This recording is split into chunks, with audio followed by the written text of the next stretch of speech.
This is nonsense, Chairman. We cannot allow some hostile. The House was silent, then chaos. Health Cabinet Secretary Aden Duale, eyes blazing, pointed across the committee table and shouted, "I have closed your hospitals." Kitutu Church's South MP Anthony Kibangendi shot back, "Who are you, Duale? Huwezi nitisha. We are not your children." Who are you? You think you can eat? Chairman, we will go to the speaker. Please. It wasn't just a shouting match. It was a moment that stripped Kenya's political hypocrisy bare. Beneath that fiery exchange lies a billion-shilling question. Who is really stealing from Kenya's health system? On October 14th, 2025, during a National Assembly Health Committee session, Duale was summoned to explain irregularities in the Social Health Authority, SHA. The ambitious body meant to replace NHIF and deliver universal health care. But instead of calm accountability, the room turned into a verbal battlefield.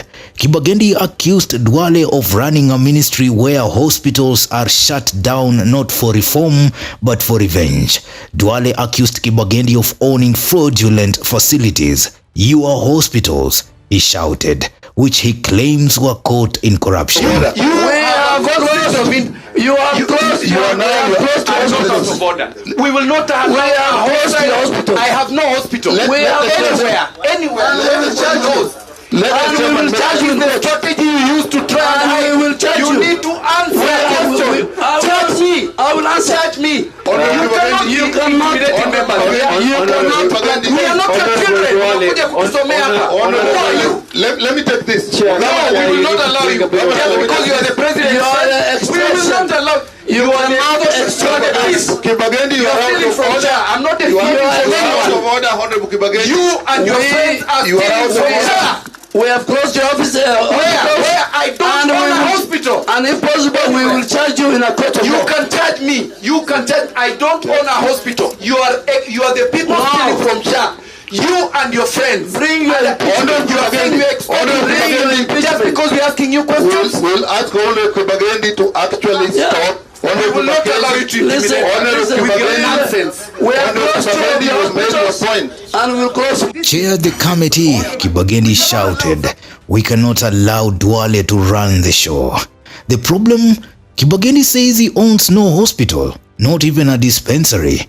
The session disintegrated. The chair tried to restore order, but by then, the cameras had captured what Kenyans were already whispering.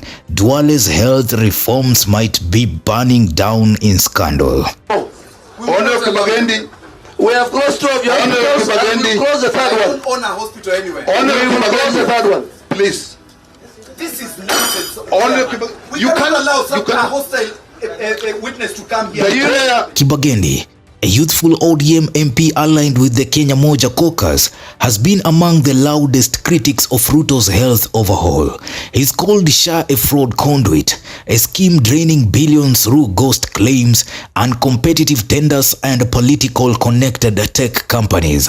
He accused Duale of hiding behind loyalty to the president while using reforms as weapons against dissenting hospitals. In his words, quote, "You cannot lecture us. Just because you are the president's friend doesn't mean you're untouchable."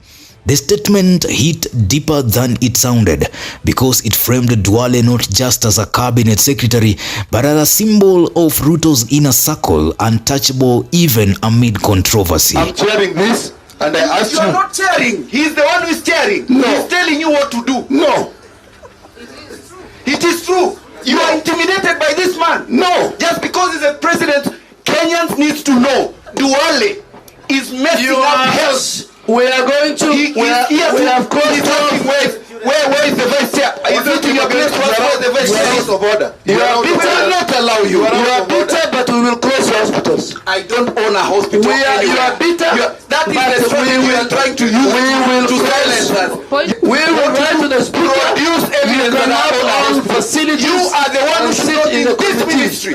Your company is stealing from SHA. You are. We will. The Social Health Authority was launched in 2024 with a bold promise: affordable, accessible health care for every Kenyan. It replaced the NHIF, which had been plagued with years of rot. But 1 year later, the same ghosts are back, only this time bigger. Auditors have flagged procurement deals worth over 104 billion Kenyan shillings linked to contracts for SHA's digital platform. Companies like Apeiro Limited and Savannah Informatics are now under scrutiny for inflated costs, dubious licensing, and questionable ownership structures. Doctors say claims are delayed, hospitals can't access reimbursement, and patients are being turned away. The grand idea of health for all has turned into health for a few. We will write to the speaker. You should not be in the health committee because of conflict of interest. You cannot be in this committee. Yes, and I think. Order, Chair. Now, Honorable Cynthia, let us proceed. Honorable Chair. Behind the heated exchange lies an uncomfortable truth. Healthcare reform in Kenya has become a political currency. Hospitals that align with certain leaders thrive. Those that don't face closure. Funds meant for insurance are stuck in bureaucratic webs, and suppliers connected to politicians get paid faster than hospitals treating real patients. It's a system built not on efficiency but loyalty, many claim. That's why Kibangendi's defiance struck a nerve. He wasn't just defending his reputation, he was calling out a system where accountability stops at the top. Chairman, we will write to the speaker. This gentleman should not be in this committee because of conflict of interest. Point of order, Chair. Let me take this. It is not in your place on how this meeting is conducted. Thank you, Chair. Now, go and read the what you have allowed you to read. Do not make any comments or any direction of any nature. Thank you, Chair. We will tell the people of Kenya what is right. Proceed. But Chair, I agree with you. Proceed. Where your committee member. Aden Duale, once known as Ruto's most disciplined ally, has faced growing calls to resign, but he has fought back hard.